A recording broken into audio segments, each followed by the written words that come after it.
Hi అండి. అందరికీ నమస్కారం. Welcome to my channel. ఈ వీడియోలో ప్రభుత్వ పెన్షనర్లకి సుప్రీం కోర్టు భారీ శుభవార్త అండి. 15 ఏళ్ళు రద్దు అనైతే తాజా సమాచారం రావడం జరిగింది. మరి దీనికి సంబంధించిన పూర్తి వివరాలు అయితే వీడియోలో తెలుసుకుందాము. వీడియో అయితే ఎక్కడ కానీ స్కిప్ చేయకుండా ఎండ్ వరకు చూసేయండి. అప్పుడే ఇన్ఫర్మేషన్ పూర్తిగా అర్థమవుతుంది. అలాగే వీడియో చూస్తున్న ప్రతి ఒక్కరు వీడియోకి లైక్ చేయండి ఫ్రెండ్స్. ఈ వీడియోని తోటి ఉద్యోగ పెన్షన్ మిత్రులతో అయితే షేర్ చేయండి. కొత్తగా మన ఛానల్ని చూస్తున్నారు, ఇంకా ఎవరైనా సబ్స్క్రైబ్ చేసుకున్నట్లయితే వెంటనే మన ఛానల్ని సబ్స్క్రైబ్ చేసుకోండి. సో దీని ద్వారా నేను చేసే లేటెస్ట్ వీడియోస్ అన్ని మీ వరకు రీచ్ అవుతాయి. ఇక ఆలస్యం చేయకుండా వివరాల్లోకి అయితే వెళ్ళిపోదాము. ఫ్రెండ్స్, విషయానికి వచ్చినట్లయితే సుప్రీంకోర్టు సంచలన తీర్పండి. పెన్షన్ కంప్లీషన్ రికవరీ కాలం 15 సంవత్సరాల నుంచి 10 సంవత్సరాల 8 నెలలకు తగ్గింపు. కేంద్ర మరియు రాష్ట్ర ప్రభుత్వాలు ఉద్యోగులకు మరియు పెన్షనర్లకు శుభవార్త. సుప్రీంకోర్టు ఇటీవల వెలువరించినటువంటి ఒక చారిత్రాత్మక తీర్పు దేశవ్యాప్తంగా లక్షలాది మంది పెన్షనర్ల జీవితాలపై గణనీయమైన ప్రభావాన్ని అయితే చూపనుంది. పెన్షన్ కంప్లీషన్ రికవరీకి సంబంధించి సుదీర్ఘకాలంగా ఉన్న 15 సంవత్సరాల నిబంధనను 10 సంవత్సరాల 8 నెలలకు తగ్గిస్తూ సుప్రీంకోర్టు కీలక ఆదేశాలు జారీ చేసింది. ఇది పెన్షనర్లకు భారీ ఆర్థిక ప్రయోజనాలు చేకూర్చడమే కాకుండా న్యాయ వ్యవస్థపై వారి నమ్మకాన్ని మరింత పెంచుతుంది. అసలు పెన్షన్ కమ్యుటేషన్ అంటే ఏమిటి అనేది ముందు చూద్దాము. సో ముఖ్యంగా పెన్షన్ కమ్యుటేషన్ అంటే ప్రభుత్వ ఉద్యోగులు పదవి విరమణ చేసిన తర్వాత తమ పెన్షన్లో కొంత భాగాన్ని, సాధారణంగా 40% వరకు గరిష్టంగా ఒకేసారి పెద్ద మొత్తంలో తీసుకోవడానికి అవకాశం ఉంటుంది. ఈ ప్రక్రియని పెన్షన్ కమ్యుటేషన్ అంటారు. ఇలా కమ్యూట్ చేసుకున్న మొత్తాన్ని తిరిగి 15 సంవత్సరాల కాలంలో సమాన వాయిదాల రూపంలో పెన్షన్ నుంచి మినహాయింపు అయితే ఉంటుందన్నమాట. ఇది ఆర్థిక అవసరాల కోసం, గృహ నిర్మాణం, పిల్లల వివాహాలు లేదా ఇతర పెద్ద ఖర్చుల కోసం తక్షణ నిధులు అవసరమైన వారికి ఈ కమ్యుటేషన్ చాలా ఉపయోగపడుతుంది. మరి పెన్షనర్ల వాదన మరియు చట్టపరమైన నేపథ్యము. సో దీంట్లో మరి పెన్షనర్ల వాదన ఏంటి, చట్టపరమైన అంటే కోర్టుకి వెళ్ళాల్సిన అవసరం ఏమొచ్చింది అనేది చూద్దాము. కాలక్రమేణా reserve bank of India RBI వడ్డీ రేట్లను గణనీయంగా తగ్గించింది. ఈ నేపథ్యంలో కమ్యూట్ చేసుకున్న అసలు మొత్తాన్ని తిరిగి వసూలు చేసుకోవడానికి 15 సంవత్సరాల కాలం అవసరం లేదని పెన్షనర్లు వాదించారు.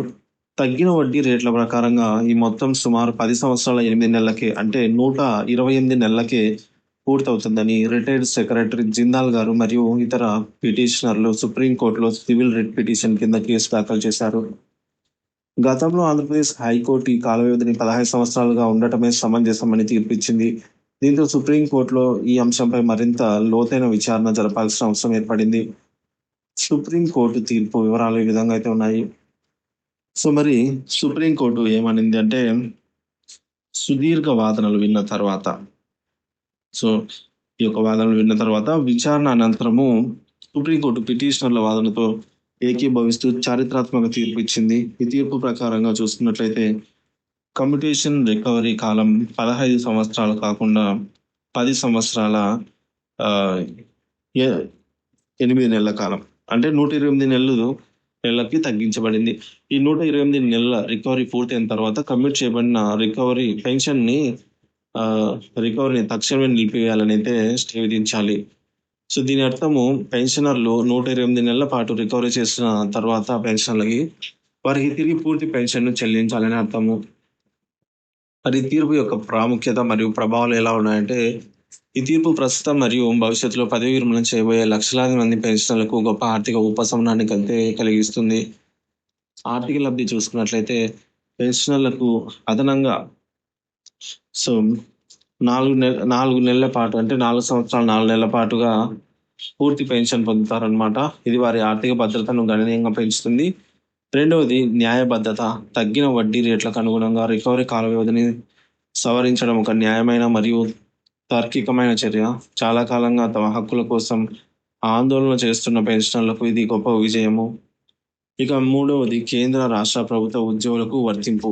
ఈ తీర్పు ప్రాథమికంగా కేంద్ర ప్రభుత్వ ఉద్యోగులు దాఖలు చేసిన కేసుకు సంబంధించినదైనప్పటికీ దీనిలో పేర్కొన్న సూత్రాలు మరియు న్యాయపరమైన అంశాలు దేశంలోని అన్ని రాష్ట్ర ప్రభుత్వ ఉద్యోగులు మరియు పెన్షనర్లకు కూడా వర్తిస్తాయని న్యాయ నిపుణులు అభిప్రాయపడుతున్నారు. నాలుగవది అదనపు మొత్తాల చెల్లింపు. ఇప్పటికే 128 నెలలకు మించి పెన్షనర్ల నుండి రికవరీ చేయబడిన అదనపు మొత్తాలను తిరిగి చెల్లించే అంశంపై ప్రస్తుతం స్పష్టత రావాల్సి ఉంది. దీనిపై కేంద్ర మరియు ఆయా రాష్ట్ర ప్రభుత్వాలు కూడా తగిన ఆదేశాలు జారీ చేయవలసి ఉంటుంది.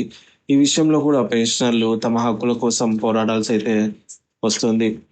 మరి తదుపరి చర్యలు మరియు సిఫార్సులు. రాష్ట్ర ప్రభుత్వ పెన్షనర్లు ఈ సుప్రీం కోర్టు తీర్పు ప్రయోజనాలను పొందడానికి తమ సంఘం నాయకుల ద్వారా చురుగ్గా కృషి చేయాలి. తమ రాష్ట్ర ప్రభుత్వాలపై ఒత్తిడి తీసుకొచ్చి కేంద్ర ప్రభుత్వ తరహాలోనే ఉత్తర్వులు జారీ చేయాలని డిమాండ్ చేయాలి. ఇది పెన్షనర్ల హక్కుల పరిరక్షణలో ఒక కీలకమైన మైలురాయిగా నిలుస్తుంది. సుప్రీంకోర్టు వెలువరిచిన ఈ చారిత్రాత్మక తీర్పు దేశవ్యాప్తంగా ఉన్న ప్రభుత్వ ఉద్యోగులు మరియు పెన్షనర్లకు ఒక శుభవార్త అని చెప్పాలి. ఇది పెన్షనర్ల ఆర్థిక భద్రతను పెంపొందించడమే కాకుండా న్యాయ వ్యవస్థపై వారి నమ్మకాన్ని కూడా బలపరుస్తుంది. ఈ తీర్పు సమాజంలో వృద్ధులకు మరింత భద్రత మరియు గౌరవాన్ని అయితే అందిస్తుంది అని అయితే చెప్పవచ్చు. మరి రాష్ట్రంలోని ప్రభుత్వ ఉద్యోగులు మరియు పెన్షనర్లకు ఇది అత్యంత ఊరటనిచ్చే వార్తగా నిలిచింది. ఉద్యోగి పదవి విరమణ సమయంలో తీసుకునే ఈ యొక్క పెన్షన్ కమ్యూటేషన్ మొత్తాన్ని తిరిగి వసూలు చేసే కాలం అయితే గణనీయంగా తగ్గనుందన్నమాట. మొత్తానికి ప్రస్తుతం ఈ విధంగా కమ్యూటేషన్ కింద తీసుకున్న మొత్తాన్ని పెన్షనర్లు అయితే 15 ఏళ్ళకే రికవరీ చేసుకుందన్నమాట ప్రభుత్వము. అంటే మనకు 15 సంవత్సరాల పాటు యథావిధిగా ఈ రికవరీ అనేది ఉంటుంది. మరి పెన్షనర్కు 60 ఏళ్ళ అప్పుడు పదవి విరమణ చేస్తే 75 ఏళ్ళ వరకు ఈ యొక్క కోత అయితే ఉంటుంది. ఇప్పుడు రిటైర్మెంట్ ఏజ్ అనేది 62 ఏళ్ళకు ఉంది కాబట్టి మరి 77 ఏళ్ళ వరకు వారికి ఈ యొక్క పెన్షన్లో కోత అనేది ఉంటుంది. అత్యవసరం అయితే తప్ప పెన్షన్ కమ్యూటేషన్ జోలికి వెళ్లకుండా ఉండడం మంచిదని అయితే నిపుణులు చెప్తున్నారు. మరి కేంద్ర విషయానికి వచ్చినట్లయితే 8వ వేతన సంఘం చేసిన సిఫార్సుల మేరకు ఈ యొక్క కాలాన్ని అంటే ఈ యొక్క కాలం 15 ఏళ్ల కాలం రికవరీ కాలాన్ని తగ్గించాలని ప్రభుత్వం యోచిస్తోంది. మళ్ళీ 8th పే కమిషన్ మనకు కేంద్ర ప్రభుత్వ ఉద్యోగులకు 2026 జనవరి నుంచి 8th పే కమిషన్ అయితే ఉండబోతోంది. మనకు ఇటువంటి ఆర్థికేతర ఎటువంటి సమస్యలైనా సరే పిఆర్సి ద్వారా అయితే ఇంప్లిమెంట్ అవుతాయన్నమాట. మరి ఈ యొక్క పిఆర్సిలో 15 ఏళ్ల కమ్యూటేషన్ కాలాన్ని 11 ఏళ్లకు 12 ఏళ్లకు కానీ లేదా 11 సంవత్సరాలు 8 నెలలకు కానీ పొందుపరిచే అవకాశం కూడా లేకపోలేదు. మరి పెన్షనర్లకు చేకూరే ప్రయోజనాలు ఏంటంటే ఈ నిర్ణయం వల్ల పెన్షనర్లు పూర్తి స్థాయి పెన్షన్ను 3 ఏళ్ల ముందుగానే పొందుతారు, 4 ఏళ్ల ముందుగానే. ఉదాహరణకు 60 ఏళ్లకు రిటైర్ అయిన వారికి 72 ఏళ్ల నుంచి పెన్షన్ అయితే అందుతుంది, పూర్తి పెన్షన్. అలాగే వయసు పైపడే కొద్దీ వైద్య ఖర్చులు ఇతర అవసరాలు పెరుగుతుంటాయి కాబట్టి అటువంటి కీలక సమయంలో పూర్తి పెన్షన్ చేతికి రావడమే ఎంతో ఆర్థిక ధైర్యాన్ని భద్రతను ఇస్తుంది అని చెప్పవచ్చు. మానసిక ప్రశాంతత కూడా ఉంటుంది. అప్పు తీరిందనే భావన పెరిగి ఆదాయం పెన్షనర్లకు ఒకవైపు అప్పు తీరిందని, రెండో వైపు ఆదాయం పెరిగిందని చెప్పేసి మానసిక ప్రశాంతత అయితే ఆ వయసులో వారికి అత్యవసరము. ఇక తదుపరి చర్యల విషయానికి వచ్చినట్లయితే మొత్తానికి ఈ ప్రతిపాదన ప్రస్తుతం ప్రభుత్వం ఉన్నత స్థాయి పరిశీలనలో ఉన్నదన్నమాట. మరి చూడాలి ఫ్రెండ్స్, కేంద్రంలో అయితే 8th పే కమిషన్ సిఫార్సుల ద్వారా అయితే సానుకూల నిర్ణయాలు ఉన్నట్టుగా సమాచారం అయితే ఉంది. దీనికి సంబంధించి అధికారిక మార్గదర్శకాలు మరియు ఉత్తర్వులు రాబోయే కొద్ది రోజుల్లో వెలువడే అవకాశం ఉందని కూడా విశ్వసనీయ వర్గాలు తెలుపుతున్నాయి. పెన్షనర్ల సంక్షేమాన్ని దృష్టిలో ఉంచుకొని ప్రభుత్వం తీసుకురాబోతున్న ఈ మార్పు నిజంగా ఒక గొప్ప శుభవార్త అని చెప్పవచ్చు. ఇది వారి దీర్ఘకాలిక డిమాండ్ను నెరవేర్చడమే కాకుండా వారి జీవిత చరమకంలో ఆర్థికంగా ఆదుకునే ఒక గొప్ప నిర్ణయంగా నిలిచిపోతుంది. మరి కేంద్ర ప్రభుత్వం ఈ విధంగా కమ్యూటేషన్ కాలాన్ని తగ్గించినట్లయితే రాష్ట్ర ప్రభుత్వాలు కూడా అదే బాటలో తగ్గించాల్సి అయితే వస్తుందన్నమాట. లక్షలాది మంది పెన్షనర్లకు భారీ శుభవార్త ఇది అవుతుంది. మరి ఈ యొక్క కమ్యూటేషన్ రికవరీ కాలం అయితే తగ్గాలి అని పెన్షనర్స్ కోరుతూ ఉన్నారు ఫ్రెండ్స్.